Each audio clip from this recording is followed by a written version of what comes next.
del embrionario, al finalizar el segundo mes o a la octava semana de gestación, por lo regular, lo que viene siendo la cúpula diafragmática prácticamente ya está presente. Obviamente está constituida por lo que les comentaba, los pilares, hiatos, las bóvedas izquierda, derecha, y estas estructuras pues nos van a dar parte de lo que es las inserciones y la funcionalidad. Recordemos que es una porción músculo fibrosa, ¿verdad? Muy elástica, con capacidad, pues, esta porciones, ¿verdad? Internas, elásticas, van a permitir una adecuada funcionalidad de lo que es el diafragma. No me voy a adelantar mucho en lo que son las estructuras, pero bueno, acá tenemos parte de lo que son características que les daban en cierta medida nombre a los defectos. A nivel posterolateral izquierdo, como les comentaba más eso, se encuentra el triángulo de Borsalek, que es un hiato costodiafragmático que permite el paso de ciertas estructuras vasculares y nerviosas. Entonces, he ahí su importancia. Asimismo, vamos a tener los sitios de inserción, ¿verdad?, a nivel anterior en relación con el músculo transverso del abdomen, y a nivel retroesternal o esternal, costoesternal, perdón, vamos a entender que es el triángulo de la Rey, que se ve vinculado también con defectos a nivel anterior de tipo derecho. Asimismo, cuando tenemos defectos a nivel del diafragma derecho, pues los sitios de inserción anteriores son los que con mayor frecuencia se ven dañados. ¿Sí? Entonces, este centro tendinoso pues es parte de lo que le va a permitir su elasticidad al diafragma, y es donde muchas veces los sitios se encuentran dañados porque estas fusiones, ¿verdad?, aponeuróticas y fibrosas no se dan de la manera adecuada, ¿sí? Las membranas, como les comentaba, no hay una adecuación o no hay un proceso de fusión a nivel diafragmático, lo que va a permitir el paso de las vísceras abdominales hacia la cavidad torácica. El aumento, aproximadamente en el momento que tiene lugar la reducción, ¿verdad?, de la hernia fisiológica umbilical, que da lugar a un incremento de la presión intraabdominal. Por lo generalmente las hernias diafragmáticas congénitas se dan mediante factores teratogénicos y genéticos que pueden influir, aunque alguna vez solamente se menciona que más o menos o aproximadamente del 2 al 4% hay asociaciones de tipo familiar, y más del 10% de los pacientes que tienen alguna alteración de tipo familiar cromosómica llegan a presentar bilateralidad en la herniación. Entonces vamos a ver que dependiendo de las características de estos defectos va a ser el pronóstico que tenga nuestros bebitos. Entonces, sin más por esto, vamos rápidamente a ver, vamos a brincar esto de la inervación, origen y de los nervios. Pues ahorita nos lo vamos a brincar tantitamente y nos vamos. Como les comentaba, una de ellas descrita, ¿verdad?, es la de Morgani. Es un defecto retroesternal, generalmente unión de las inserciones diafragmáticas con el apéndice sifoides, y se deben generalmente a una debilidad, a una alteración de tipo vascular que va a afectar la unión y que va a disminuir así el flujo vascular, impidiendo así que se inserten las fibras de manera correcta y permitiendo el paso a través de una membrana cubierta por pleura y peritoneo. La mayoría de las veces estas salen del lado derecho, ¿verdad?, como les había comentado, y se deben a los incrementos de la presión intraabdominal que les mencioné, que es cuando se da el defecto fisiológico de lo que es la herniación umbilical, ¿verdad?, y la evisceración, que ya habíamos hablado de eso, sobre también los defectos de la pared abdominal. Entonces es cuando nosotros tenemos nuestro defecto presente. Este tipo de herniaciones no son tan grandes, son más pequeñas que las hernias del lado izquierdo, lo cual conlleva que muchas veces estos pacientitos sí alcancen llegar a término de la gestación y puedan ser valorados y evaluados de manera correcta en las unidades clínicas que se atiendan. ¿Por qué? Pues porque generalmente, al igual que con los defectos de la pared abdominal, pues debemos de presuponer que tenemos el diagnóstico establecido antes de llegar, ¿verdad?, a dar finalización a la etapa gestacional. ¿Qué vamos a encontrar? Pues obviamente defectos, va a haber presencia de asas intestinales en la cavidad torácica, ¿sí?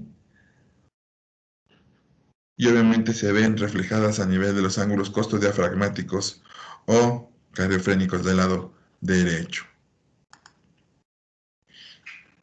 Aquí podemos observar la presencia de las asas y el desplazamiento, ¿verdad? De una manera anterior derecha, que es donde nosotros estamos teniendo nuestro defecto. Y no así, la más frecuente de todas, ¿verdad?, de estos padecimientos, pues es la hernia de Borchardt, que por mismo son defectos posterolaterales a nivel de la cápsula izquierda, y en donde nosotros vamos a tener una migración, ¿verdad?, muchísimo más importante de asas intestinales que van a interactuar directamente sobre la organogénesis y van a alterar la disposición, el tamaño y la función de la cavidad pulmonar del lado izquierdo. Obviamente aquí vamos a nosotros a tener otro tipo de alteraciones también secundarias a esto y más de carácter vascular. ¿Qué vamos a tener? Que los pacientitos, si es que llegan a término, recordemos que tienen una tasa elevada de óbito, y que estos pacientes van a tener pues bastantes alteraciones justamente a la hora de llevarse a término, si es que llegan. Vamos a observar, ¿verdad?, la presencia de asas a nivel del lado izquierdo. Después les voy a mencionar o les voy a poner una diapositiva en la cual podemos observar que lo que más frecuentemente se encuentra, generalmente el 90% de las veces, son asas de intestino delgado. Les subsecuentan lo que viene siendo cámara gástrica, partes de hígado, vaso, riñón, en fin, puede haber un deslizamiento de múltiples vísceras, con lo que va a conllevar mayores alteraciones de tipo cardiopulmonar. Podemos llegar a tener necesidad de realizar una tomografía, en algunos casos sí, es viable si tenemos los medios, pues hay que verificar de manera correcta todas las estructuras involucradas o presentes dentro de la cavidad torácica. ¿Sí? Entonces, ¿qué va a pasar, mis médicos? Pues generalmente los recién nacidos que presentan hernias diafragmáticas de tipo congénito van a presentar una disminución en las divisiones bronquiales. El número y la madurez de los alvéolos que están involucrados va a verse alterada debido a una modificación en la distribución del factor surfactante, ¿sí? Además, que van a tener apariciones de hipoplasia pulmonar neonatal,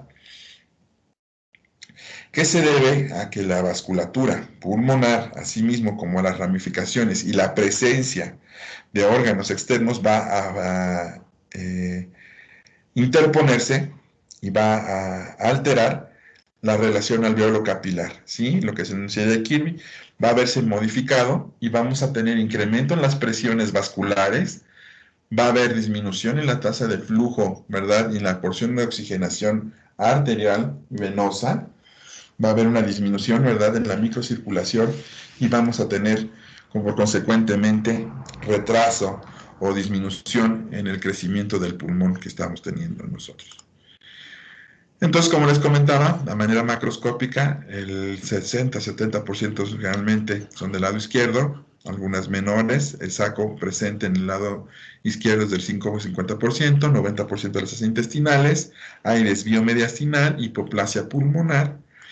Y esto va a requerir que tengamos un diagnóstico oportuno, mis doctores. ¿Qué herramientas tenemos? Pues al igual y dentro del margen de todo lo que nosotros podemos tener, pues están las amniocentesis, tenemos nosotros la resonancia magnética, la ecocardiografía y la ecografía prenatal, en lo cual nos va a permitir observar el desplazamiento de las asas intestinales hacia la cavidad torácica. Si nuestro bebito llega a término y nosotros tenemos la oportunidad de tomarle una placa, tenemos índices o criterios de tipo radiológico que nos van a hablar de qué morbilidad tiene nuestro paciente y la tasa de mortalidad que pueden llegar a presentar. Obviamente este puntaje, como pueden ver, van desde los 3 son 5, 7, 8, son hasta 10 puntos. Más de 6 puntos en esta clasificación o en esta escala van ustedes a tener una tasa de morbilidad y mortalidad cercana al 100%. Pero ojo, mis médicos, aquí algo importante que es, bueno, saber es lo siguiente.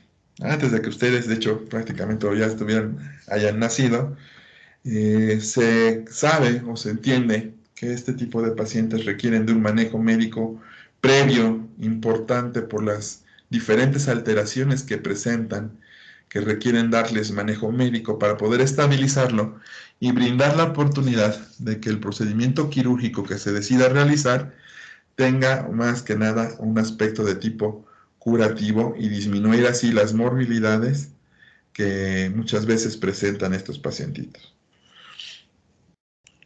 Doctor, ¿puedo hacerle una pregunta? Con todo gusto, doctora.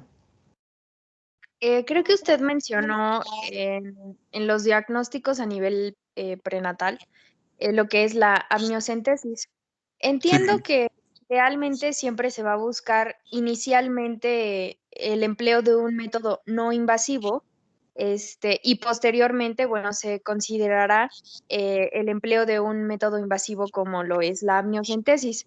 ¿En qué claro. momento nosotros podríamos considerar el enviar una amniocentesis? O sea, después de ver qué parámetros quizá que nos hagan tener que enviar un estudio como esos.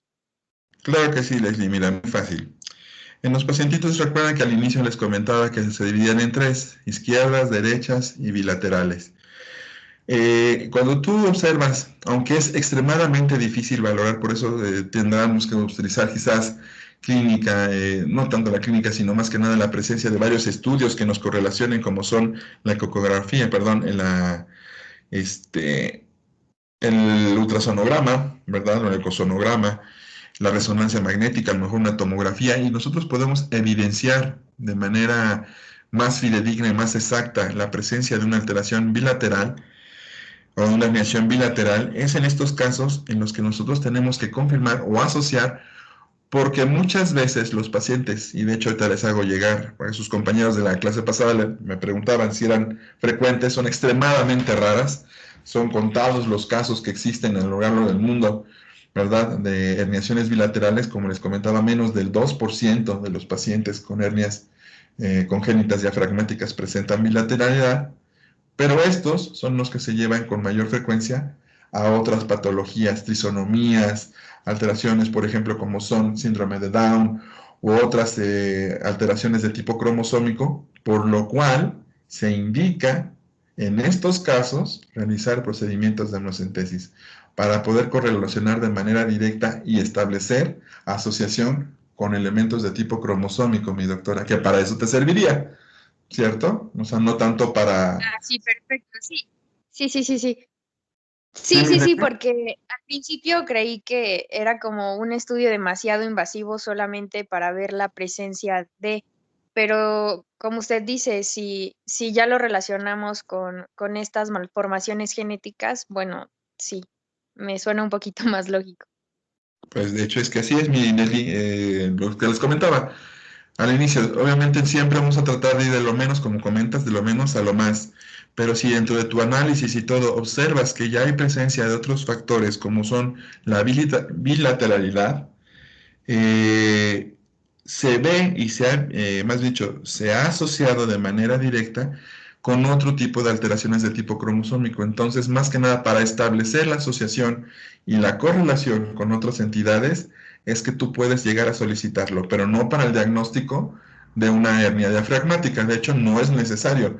Es como si pidieras también para un defecto de pared algún estudio extra, aunque quedamos que en lo que viene siendo las gastrosquisis, la alfa-feta proteína te puede ayudar, pero no es un método invasivo para el bebé, ¿cierto? Es un método, un estudio químico, presente en la madre. Entonces, aquí sí hay variantes, pero acá, mi Leslie, por el evento que tú estás presentando y que tienes una asociación, si tú sospechas en base a las características, recuerda, madre añosa, puede ser también primer embarazo en una madre añosa y tienes en el estudio prenatal del ecosonograma una imagen sugestiva de un proceso bilateral y lo confirmas, ya sea con resonancia o con tomografía, entonces, pues podrías tú tomar en cuenta para manejarlo de esa manera. Sí, doctor. Gracias. Sí, es que a veces hablo muy rápido y como que no hago énfasis en lo que sea y se puede malentender, pero no, mi doctora, sí, así como dices tú, es exactamente lo correcto. Entonces, ¿qué tenemos que ver mis médicos? Bueno, si hay terapias sin útero, sí, se han realizado, pero en aquellos pacientitos, ¿verdad?, que llegan a tener las condiciones y que los defectos no son demasiado grandes, se ha llegado a tratar de realizar terapéuticas in útero. Pero la mayoría de las veces, para favorecerlo, pues nos esperamos obviamente al término para brindar un abordaje muchísimo más específico y un poquito más elaborado sin tantas premuras, porque recordemos que la cirugía en útero conlleva también morbilidades para la madre y para el bebé, o sea, no es algo que sea de todos los días, ¿ok? Sí lleva sus indicaciones precisas y también sus terapéuticas. Entonces, ¿qué tenemos que considerar? Pues si sabemos que las alteraciones son a nivel pulmonar las más frecuentes y las morbilidades más, digamos que peligrosas, pues el realizar de una maduración temprana, ¿sí? Planear resolución vías quirúrgicas de lo que viene siendo la gestación, y obviamente también planear los mecanismos y los procedimientos que vamos a realizar con nuestro bebé postnatalmente, o más bien dicho, en la etapa perinatal. ¿Qué vamos a hacer? Pues mejorar la oxigenación, evitar en cierta medida el barotrauma. Recordemos que ese pulmón del lado izquierdo, casi el 80% de las veces, ya tiene una limitante importante, la expansión alveolar va a estar muy limitada, no hay una adecuada distribución, ese pulmón está mal madurado, digámoslo así, y las condiciones de ventilación y oxigenación del bebé, pues obviamente están pobres. Tenemos una gran presencia de asas intestinales que limitan también la movilidad y no tenemos uno de los músculos más importantes de la respiración, perdón, de la ventilación, presentes de manera correcta. Está presente, pero no está funcionando al 100%. Entonces tenemos que darle medidas para monitorizar a nuestro paciente, nutrirlo, porque estos pacientitos obviamente tienen datos de desnutrición importantes a la hora del nacimiento, los parámetros ventilatorios en los cuales pues debemos de llevar a nuestro pacientito para que mejore y que esa capacidad pulmonar se mantenga estable, ¿sí? Aquí, con lo que es la oxigenación por membrana extracorpórea, ¿verdad? O ECMO, que es también otras de las terapéuticas que nosotros tenemos. Esta terapéutica se estableció, doctores, a principios de los años 80, se estableció ya como una medida de manejo para cierto tipo de pacientes como estos. O sea que tiene más de 42 años, si ya estamos más o menos 42, 43 años haciendo cuentas. Entonces, he ahí la importancia y la utilidad de estos sistemas.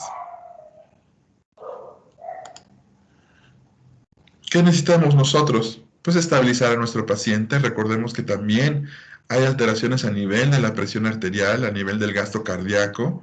Necesitamos disminuir y aliviar los datos de hipoxemia. Por lo tanto, necesitamos mejorar la circulación ¿y qué vamos a hacer con esto? Por ejemplo, con los elementos vasoactivos. Vamos a permitir que a nivel capilar y alveolar llegue la suficiente cantidad de sangre para permitir una oxigenación óptima en medida de lo posible. Vamos a tratar de disminuir obviamente el dolor y mantener a nuestro paciente libre de molestias. Relajantes neuromusculares para evitar la fatiga, ¿sí? Y permitir un adecuado acoplamiento a lo que son los elementos de ventilación. Y vasodilatadores pulmonares que faciliten la difusión, ¿verdad?, entre lo que es el intercambio gaseoso alveolo capilar. Y una vez que nosotros tengamos la capacidad de resolución, pues vamos a nosotros a tomar en cuenta y vamos a realizar en medida de lo posible la cirugía de restitución o de plastía a nivel diafragmático. Puede haber todo este tipo de alteraciones, también agenesias pulmonares, secuestros, bronquios, quistes, teratomas, eventraciones, vaya, un sinnúmero de alteraciones que se pueden relacionar también con signos o clínica similar a la que tenemos con nuestros pacientes. Como pueden ver, hay demasiadas alteraciones relacionadas con esto y muy importantes en cuanto a lo que es la función pulmonar, la actividad gastrointestinal. Estos pacientes, recuerden que muchos, cuando veamos patología en reflujo, vamos a hablar un poquito más extenso de esto, pero hay mecanismos fisiológicos porque todos nosotros tenemos un reflujo de características fisiológicas. Y hay mecanismos que nos protegen sobre este reflujo y sus alteraciones a nivel de la mucosa esofágica y parte de lo que es la unión esófago-gástrica. Estos pacientitos tienen alterados todos estos sistemas, ¿verdad?, de protección. ¿Qué tenemos que tomar en cuenta? Pues en el tratamiento correcto de manera inicial, ¿sí? Y la corrección quirúrgica cuando sea viable. Hay cierres con mallas, ¿verdad?, que nos van a permitir, como a lo mismo, como les comentaba siempre, son cierres que liberan la tensión en los tejidos y disminuyen la afectación vascular a nivel de los puntos de cierre. Nos va a permitir reducir los contenidos y establecer un límite entre lo que son las cavidades que tenemos, tanto torácica como abdominal.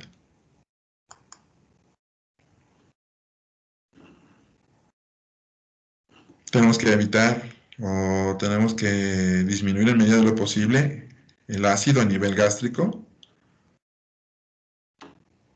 Todos aquellos medicamentos que nos den o esto, ¿por qué? Pues porque vamos a tener reflujos y vamos a tener una mayor distensión y vamos a tener mayores problemas en cuanto al manejo y el control ventilatorio. Y pues la técnica depende de cada quien, que prefiera realizar o que sean las estructuras que tengamos. Podemos utilizar técnicas abdominales o técnicas tóraco-abdominal.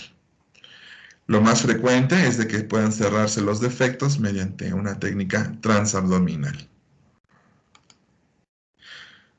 Aquí con la relación de materiales protésicos, dependiendo si los tenemos a la mano o si el defecto lo requiere. Y pues sería, a grosso modo, un punto de referencia. ¿Tienen alguna duda, pregunta, mis médicos? Doc, disculpe, si la cirugía es exitosa, ¿quedaría con secuelas o se adapta y se compensa? Se compensa muy bien, doctor. De hecho, la mayoría de los pacientitos que son sometidos a este tipo de cirugías, con fisioterapia, obviamente llevan periodos largos de fisioterapias y terapias ventilatorias, más que nada para restablecer en medida de lo posible la función. Recordemos que ese pulmón ya queda afectado de manera permanente, pero sí se adaptan de manera muy bien y pueden llegar a tener una vida prácticamente normal. Algunos artículos mencionan que sí quedan con ciertas limitantes, pero si se realizan las terapias adecuadas con ejercicios respiratorios, ventilatorios y una actividad física moderada, llevan ellos una vida prácticamente normal posteriores al tratamiento. Los que llegan a necesitarlo, porque recordemos que hay muchos otros que ya no llegan al tratamiento quirúrgico. De hecho, la morbilidad estimada en estos pacientes, la mortalidad, aún con cirugía, se estima hasta en un 15, hasta un 20%. Entonces, sí, los que llegan a sobrevivir bien, sí la arman bien, doc. Sí se llevan su vida casi prácticamente normal. Ok, Doc. Y disculpe, ¿sabe si contamos con ECMO aquí en Puebla? Ay, mi doc, creo que sí habíamos. La verdad, te estaré yo engañando si te digo con precisión, pero a donde yo tengo entendido, sí hay, doctor. No te sabría decir en dónde, pero creo que sí tenemos esto. Pues así que por más que nada por especialidad, doctor. Yo prácticamente este tipo de circunstancias pues no te sabría decir porque pues no atiendo pacientes que tengan sí por lesiones, por trauma, ¿no? Arma de fuego, arma blanca, pero que a mí me haya tocado resolver un problema congénito, la verdad, a Dios gracias, no he tenido necesidad de someterme a un estrés tan grande. La verdad, yo los niños sí les tengo pavor, ¿no? Todo les puede pasar y, ay, no. Una personita que no ha vivido sí me da miedo, mi doctor. Los Andes, no importa. Lo que sea que nos pase, no pasa nada. Ok, muchas gracias, Doc. Sí, doctor, pero ¿sabe qué? Sí, la verdad, sí, ese daño, si gusta se lo investigo y les comento el lunes si hay alguna institución o varias que lo tengan, pues yo les comento. Pero que yo sepa, la verdad, así con exactitud, no, te estaría yo mintiendo, mi doctor. Gracias, Doc. ¿Alguien más, mis doctores? Doctor, una pregunta. ¿Es posible que, bueno, creo que ya medio, ahorita que le respondió el compañero, medio mencionó que la hernia diafragmática surja en adultez? Es raro, hijo. Sí se puede llegar a presentar, pero fíjate que son pacientes que son sometidos ya sea a algún trauma, ¿sí? Generalmente de tipo automovilístico. Yo sí he visto en pacientes automovilísticos que desarrollan posteriormente a esto hernias a nivel diafragmático. Pero obviamente, hijo, la devolución y el tiempo es muchísimo menor y la respuesta a tratamiento es mucho mejor que en los pacientitos que tienen una hernia de tipo congénito. Porque obviamente aquí nosotros ya tenemos compensaciones, nuestro pulmón está completamente expandido, sí tenemos una adecuada funcionalidad ventilatoria, ¿sí? O sea, los intercambios gaseosos a nivel alveolo capilar se desarrollan normalmente y simplemente es una secuela de algún evento ya sea traumático, ¿sí? Por cualquiera de los instrumentos que pueden ser, ¿no? Puede ser por agresión directa o indirecta mediante un mecanismo ya sea de desaceleración por algún choque o por un contacto directo contra superficies. Hay personas que sufren caídas y pueden llegar a presentar ruptura diafragmática y obviamente consecuentemente una herniación visceral. Ok. ¿Y qué síntomas por lo general presentan ellos? En comparación a un niño? Pues sí se llegan a aparecer muchísimo, generalmente son tos frecuente, ¿verdad? Que no responde a manejo médico convencional, dolor torácico muy importante y en algunos casos disnea.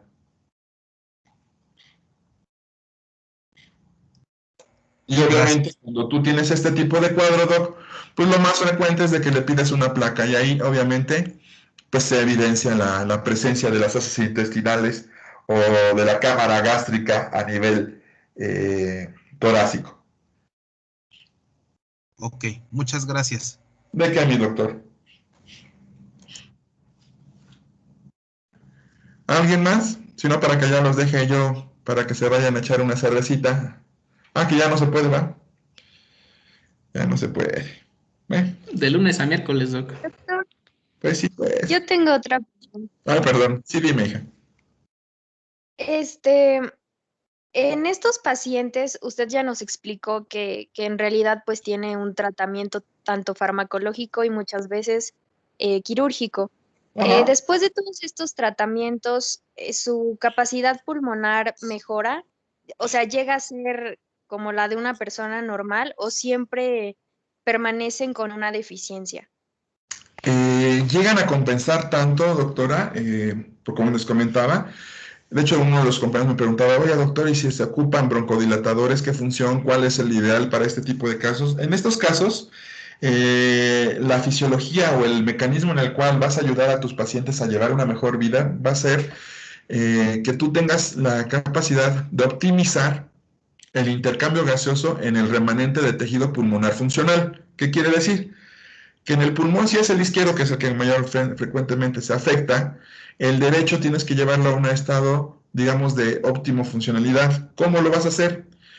Vimos que la utilización de esteroides, que ya sabemos que se realizan para maduración pulmonar, ¿verdad? Prenatal en los pacientitos que llegan a tener alguna alteración, ya sea porque van a necesitar ser sometidos a una cesárea y tener una finalización prematura de la prueba gestacional, vamos a tener que llevar a nuestros pulmoncitos a una mejor ventilación. Y entonces, en estos casos, el uso de broncodilatadores no va a modificar en cuanto a que permita o que estén colapsados algunos alvéolos, sino que vamos a tratar de mejorar y dilatar y permitir que la oxigenación o llevar al tope la capacidad de oxigenación alveolar para que sea tanta la concentración que está presente, que la capacidad de difusión sea mayor y permita que la funcionalidad y que la oxigenación a nivel pulmonar remanente pueda sustituir la ausencia de un pulmón funcional del lado izquierdo.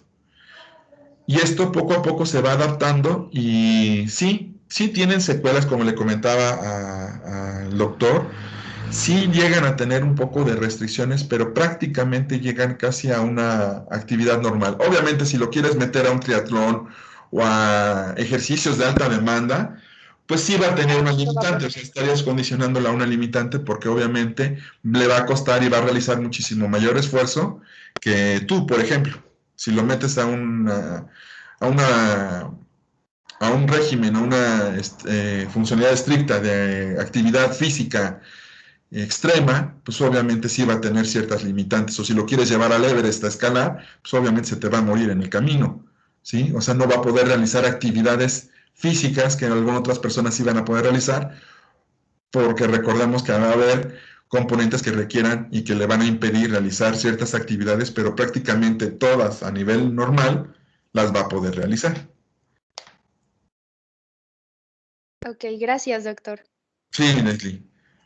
Sí, o sea, porque por ejemplo estos pacientitos no los vas a poder llevar a hacer actividades de alta escalada o a lugares muy altos donde los niveles de oxigenación sean menores, porque ellos están acostumbrados y por adaptación requieren mayor cantidad. De hecho, viven muy bien, se les recomienda a ellos que bajen, o si viven en ciudades muy altas, por ejemplo el Distrito Federal, inclusive Puebla también es una ciudad alta, pues que se vayan a lugares que estén más a nivel del mar para que la oxigenación sea mayor. Bueno, eso ya ahorita es un decir, ¿sí? Tanta contaminación donde quiera que te vayas, pues va a ser una porquería. Pero, pues sí, eso es lo óptimo, doctora, pero sí llegan a alcanzar un nivel de vida bastante, bastante aceptable.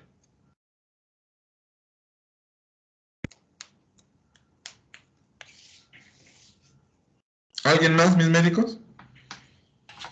Doctor, Dime. a mí en alguna otra clase me habían platicado sobre que, por ejemplo, la prevalencia de las hernias diafragmáticas, por ejemplo, en las personas adultas, tenía gran relación con problemas de reflujo, porque si bien podían alterar a nivel del esfínter inferior del esófago, entonces... Ah, hijo, pero tú estás hablando de hernia yatal, padre. Ok. Sí, mi rey, mi Gaby, esas veces que les comenté que los pilares diafragmáticos llevaban, cuando veamos fisiología y alteraciones de la enfermedad por reflujo, vamos a observar que hay alguna enfermedad asociada que es la hernia yatal, que aquí justamente no es el reflujo lo que la produce, sino los aumentos de presión intraabdominal. No te preocupes, mi Gabriel, ese tema también se los voy a dar bien, porque son dos a la vez, lo que es hernia yatal y enfermedad por reflujo.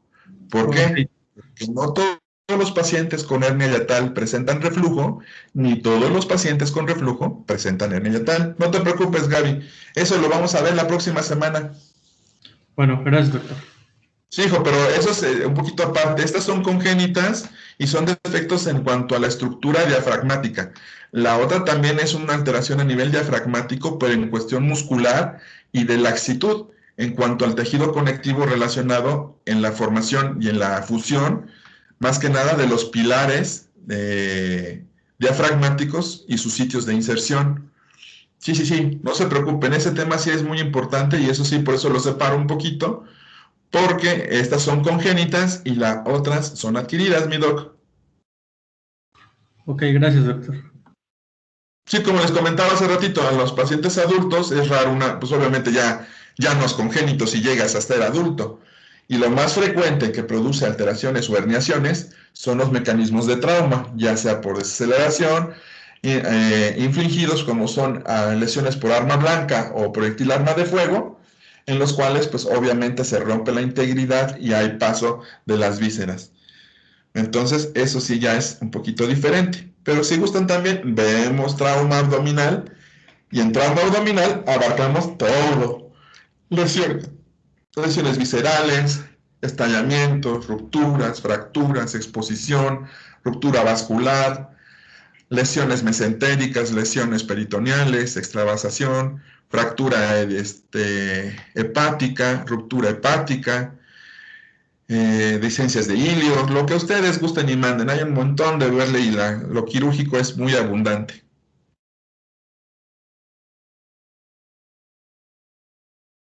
No viene en el temario, pero pues, sí, luego, pues, ¿qué será? Lo metemos, no se preocupen. Gracias, doc. Gracias, doctor.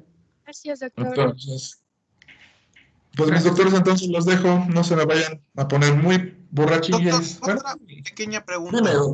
Dime, doctor.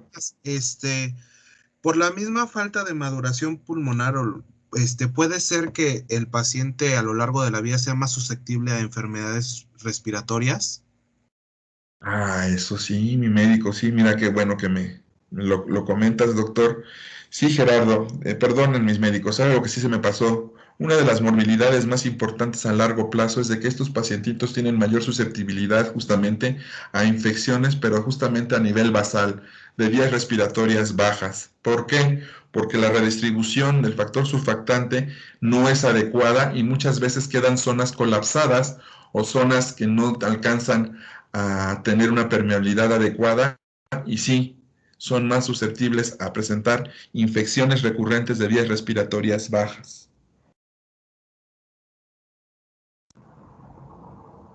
Sí, mis médicos, eso sí es cierto. Perdón por no comentarlo. Gracias. Pues bueno, mis doctores, entonces los dejo en paz. Los veo el día lunes para que veamos, ya empecemos con patología a nivel esofágico. Gracias, doc. Gracias. Muchas gracias, doctor. Gracias.